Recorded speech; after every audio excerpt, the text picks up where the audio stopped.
All right, so what are your sustainable packaging material options? We talk a lot about how to think about sustainability, but at a certain point in time, we got to talk about the actual options that you have available. And we're going to cater this to the cannabis industry because we believe the cannabis industry can be the industry that shows every market what sustainable packaging that's actually good for the planet is all about. So, Luke, here's our plan for the episode. Tell me that you're still on board with the format. I'm going to list through the different materials that we believe are viable, that can be used, that we're actively using in our products. And you're going to give a couple sentences, maybe 1 to 2 sentences on what it is to educate the audience. We're going to move fairly quickly here. And then we can also talk about some products that we're making right now in that material that if someone goes, boom, I really like that, you can reach out to W-O-W at contemplepackaging.com and you can get a sample and a quote and so on and so forth. Ready to do this? Let's go. All right. So material number 1, ocean-bound plastic. What is ocean-bound plastic? Yeah, ocean-bound plastic is plastic that's recovered and collected within 50 kilometers of the coastline. So everything from the beach all the way back 50 kilometers, preventing it from ever entering the ocean and continuing the plastic pollution problem. Awesome. So some products we can make out of ocean-bound plastic. It can be either 100% ocean-bound or as low as 10%. I think 25 is a good threshold where it's still substantial. One such item that we love is the Pop Top, right? It's a phenomenal option that can be made with ocean-bound plastic because there's such waste in the cannabis industry around Pop Tops. Super affordable, great option. We can also make concentrate containers using 55% ocean-bound plastic, so over 50% in the ocean-bound plastic in the concentrate container. Any others you want to mention? No, I mean, one that I really like is the VAC. So the clear PET material that you see a lot of, blister packs in stores today. Still the same clarity, but just with a much better story than virgin plastic. So you can make that to keep pre-rolls fresh, and that could apply to other industries too, right? I want to make those for Gillette razors, so it's not virgin plastic, but it's ocean-bound plastic. So Gillette razors can give us a call, right? Okay, let's go next. Material number 2, hemp. Yeah, hemp is... what makes it sustainable? Because people know what hemp is. Yeah, no, I mean, and we've had an entire episode on it, so I hope you guys watch that episode. If not, go back to that one. There you go. But hemp is an excellent tree-free material, not cutting down any trees in the process, all while also sequestering a good amount of hemp, or sequestering carbon, not hemp, out of the atmosphere. So really just a great story behind the plant, as well as, contributing to not cutting down trees, So we got absolutely the lack of deforestation as well. So we have products out of hemp boxes, labels, inserts, all paper products right now. We don't have a hemp plastic. That's a totally different category. There's different types of hemp plastic. Some are more greenwashing than others, and we don't do hemp plastic at Contempore. We have people that are working on it, but I haven't seen a really great one yet. Anything else on hemp? No. All right. Next up is Contempure, which is an incredible product, mostly in our flexible packages. I think we both love it, but also in Pop Tops. What is Contempure? Yeah, so Contempure is an additive that can be mixed in at about a 1-to-1 ratio with any plastic, which helps with when that plastic ends up in a landfill. So at its core, it really helps attract microbes to the plastic itself to then, biodegrade and, help eliminate virgin plastics from sitting in our landfills for hundreds, if not thousands and thousands of years. But it's still plastic. Shouldn't we be avoiding plastics? This is one of the things that some people say to us, and it's also on our Contempure website, that question. And our mindset is until there's a viable plant-based alternative that is affordable, that you guys will pay for, that the market will pay for, and that preserves the product and keeps it fresh, we have to look at how to make plastics more sustainable. And so long as they don't fragment into microplastics, which is an oxo-degradable additive, we like certain additives. Contempure is not oxo-degradable, which is an important detail that many of you guys won't understand what that means, but some of you will, so I want to share it. Next up is bamboo. Talk to me about why is bamboo sustainable? Yeah, bamboo is really, we just mentioned it in another episode, actually. It really is like a weed. It grows extremely fast in, not so great environments. It really doesn't care where it grows. It kind of it's not a picky plant. So it'll grow quick. It'll grow really wherever it wants to, and with minimal resources being put into it. So overall, it's a very, low impact material that can have a big impact on the shelf. Awesome. So what products actually Contempure? Did I say which products we can make out of Contempure? Flexible packaging. Just to jump back to that one, flexible packaging is our favorite because those end up in the landfill whether we like it or not. Most of them are not. None of them are blue bin recyclable. Most of them, the great majority, are not even store drop-off recyclable. And of the ones that are store drop-off recyclable, virtually none of them make it to the store. If you look at percentages, it's a very small percentage of people that do it. That's why we like Contempure for our flexible packaging. And I think we're the only company or one of the only doing the non-oxo-degradable additive in a flexible package, aka a CR barrier bag. Talk to me about bamboo packaging products. What do we make out of bamboo today, Luke? Yeah, bamboo is very similar to hemp as, we're not using it as a plastic currently. We're using it for all board-based products, so everything from a folding box to a rigid box to, a card that you may want to hold a joint blister on, or a shopping bag. There's multiple different possibilities with bamboo outside of, bamboo plastics. Awesome. So ocean-bound, hemp, Contempure, bamboo. Next up is tin. You guys know what tin is? Infinitely recyclable. We got a couple different types of tin. We have the CR locking tins, which use no plastic. We have 2 styles of round tins also that are hitting the market. So if you're looking for a sustainable round tin, reach out to wow@contemplepackaging.com. I don't want to go too much into tin because I think it's self-explanatory in the interest of time, but anything that you would add? No, I just love it. That's all.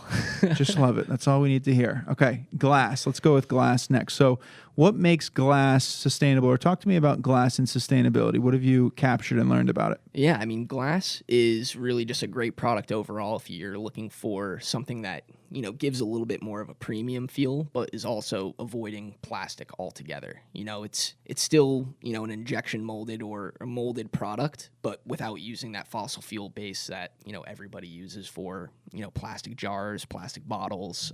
It helps you get away from that while also being, recyclable and having that, extreme factor of, the perceived value and being reusable. That's what I think. The perceived value, you're going to hold on to it. You're going to keep glass products. You're going to repurpose glass products. I think that's one of the big reasons that glass is sustainable. Next up, let's look at sustainable boards. So within the world of board packaging, which is much of what Contempo does, we did it for 40 years. We've expanded to so many new categories, but board was our bread and butter for a long time.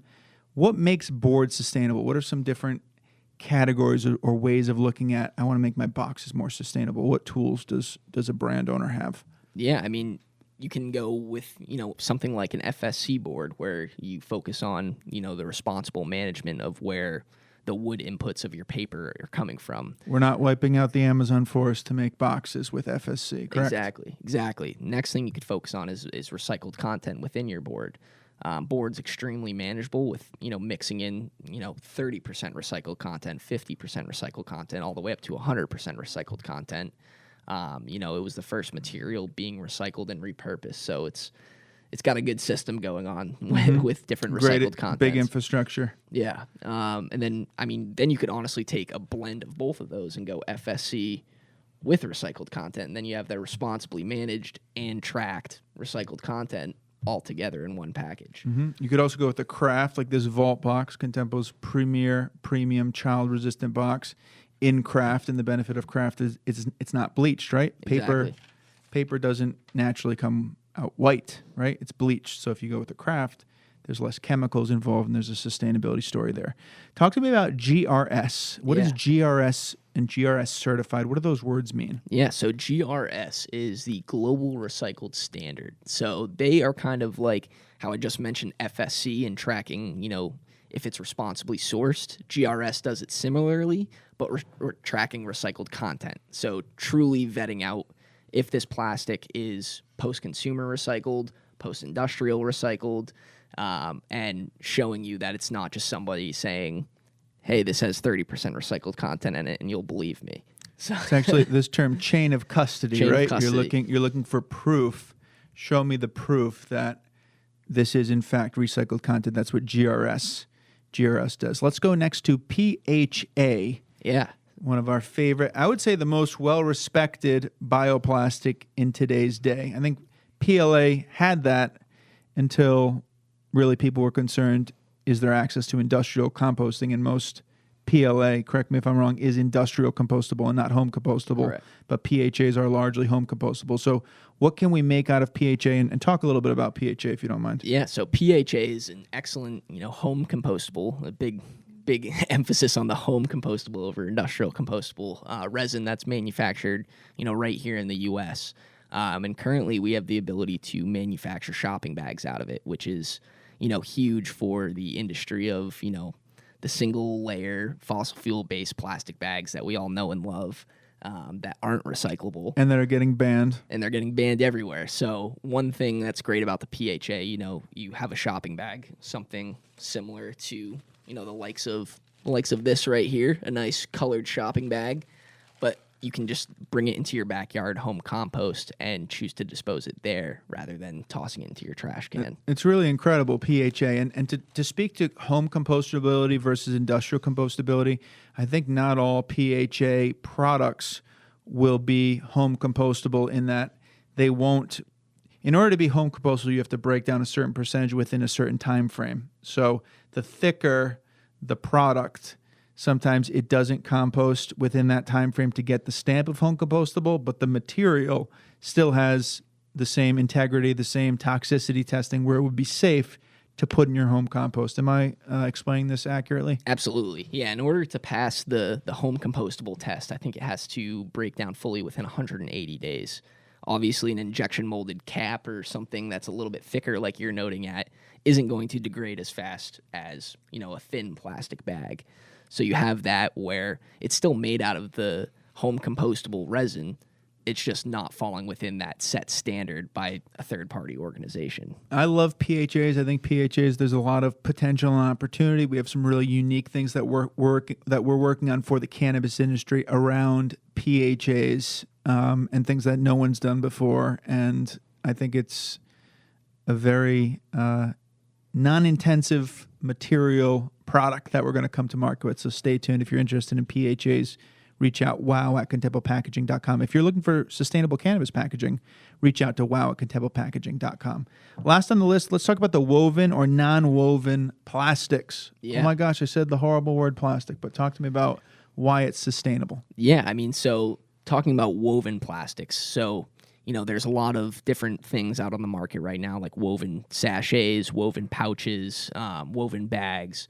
But, a lot of these woven things can be made out of, plastics that have been fully recycled. So something like a GRS plastic, where we know it's a vetted, fully out plastic, you can actually get access to things like yarn and string that are made out of these recycled plastics. Actually, don't know. You got the pouch hanging around? Got the pouch right here. This is for one of our fashion customers. Contemple, before cannabis, was 40 years, is still 40 plus years in the world of fashion, working with top brands. And what was this inquiry? It was to replace the organza pouch, which typically wasn't sustainable. And what'd you do here? Yeah, so the organza pouch is a staple in the fashion industry, and it's typically, I found out, made out of polyester. So what I did was found a fully recycled GRS certified polyester yarn, and we were able to replicate the same exact pouch, but out of 100% recycled content. And just like that, you've made the world a better place. Look, congratulations. Okay, let's talk about the reusable exit bag, because super pumped about this, especially in New Jersey, where there's bans to single-use exit bags. So this is solving a problem created through regulation, or not created through regulation, but a problem that the regulation was trying to solve or is solving. Here's your solution. Yeah, so this is noting on the non-woven aspect of the topic you just brought up. So this reusable bag is made out of what's known as non-woven polypropylene. So it's actually plastic fibers that are essentially smushed together to create this solid surface and a bag that can be reused over and over again, rather than taking your first bag out of the dispensary and tossing it once you get your joint out of it. And perhaps you can sell those for $1 or 50 cents, or I think I see in Whole Foods nowadays you can get 5 cents off if you don't use bags or something to that tune. So these are opportunities. Sometimes the best ideas, you don't reinvent the wheel. You don't need to recreate it. Look at what's working in other industries and do that. It's sometimes a very simple an effective strategy. So you can combine some of these two as well. We have a example here of a new concentrate jar, which would leave you very differentiated in the market. And it's a combination of glass and ocean-bound plastic. So that's a wonderful solution there. You could look at a glass flower jar with a 100% hemp label, or you could look at a Contempure barrier bag with you guys get the point. So you can mix and match some of these sustainable materials.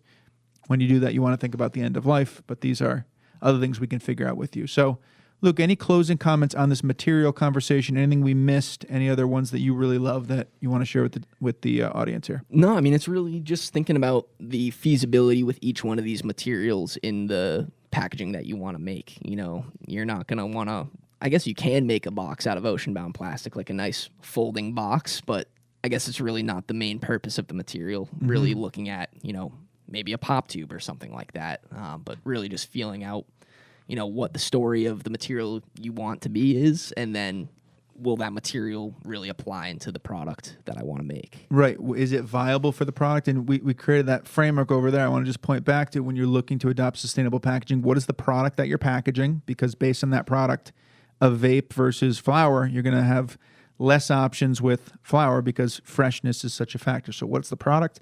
Number 2, what's your environmental goal, or what's your goal of the sustainable package?